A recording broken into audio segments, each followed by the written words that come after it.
మొన్న మే 31న రిలీజ్ అయిన కార్తికేయ కొత్త సినిమా భజే వాయువేగం.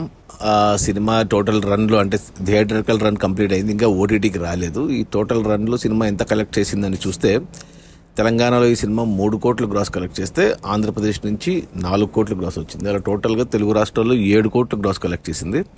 ఇక కర్ణాటక అండ్ ఓవర్సీస్ నుంచి 1 కోటి గ్రాస్ వచ్చింది. అలా టోటల్గా 8 కోట్లు గ్రాస్ అయితే వచ్చింది ఈ సినిమాకు. ఇక ఈ 8 కోట్లలో థియేటర్ల రెంట్లు, గవర్నమెంట్ ట్యాక్సులు, ఖర్చులన్నీ పోను. డిస్ట్రిబ్యూటర్ షేర్ వచ్చేసి తెలంగాణలో 1.5 కోటి, ఆంధ్రప్రదేశ్ నుంచి 2 కోట్లు, అలా 3.5 కోట్ల షేర్ వచ్చింది తెలుగు రాష్ట్రాల్లో.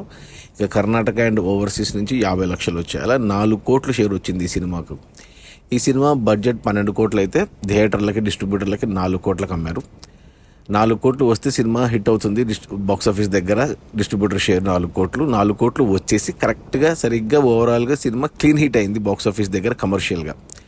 సినిమాకు కాంపిటీషన్లో గమ్ గమ్ గణేష, గ్యాంగ్స్ ఆఫ్ గోదావరి ఉండడం వల్ల కలెక్షన్స్ మీద ఎఫెక్ట్ పడింది. సినిమా సోలోగా వచ్చింటే ఖచ్చితంగా ఇంకా ఎక్కువ కలెక్షన్సే వచ్చిండేది. సినిమా సూపర్ హిట్ అయ్యిండేది. ప్రస్తుతానికి బ్రేక్ ఈవెన్ అయ్యింది, క్లీన్ హిట్ అనిపించుకుంది బాక్స్ ఆఫీస్ దగ్గర. అది మన కార్తికేయ కొత్త సినిమా భజే వాయువేగం.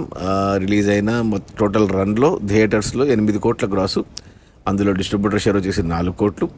సినిమా బడ్జెట్ 12 కోట్లు అయితే 4 కోట్లకి డిస్ట్రిబ్యూటర్లకు అమ్మారు. 4 కోట్లు వెనక్కి వచ్చాయి, అందరూ safe. Cinema clean hit box office దగ్గర కమర్షియల్గా.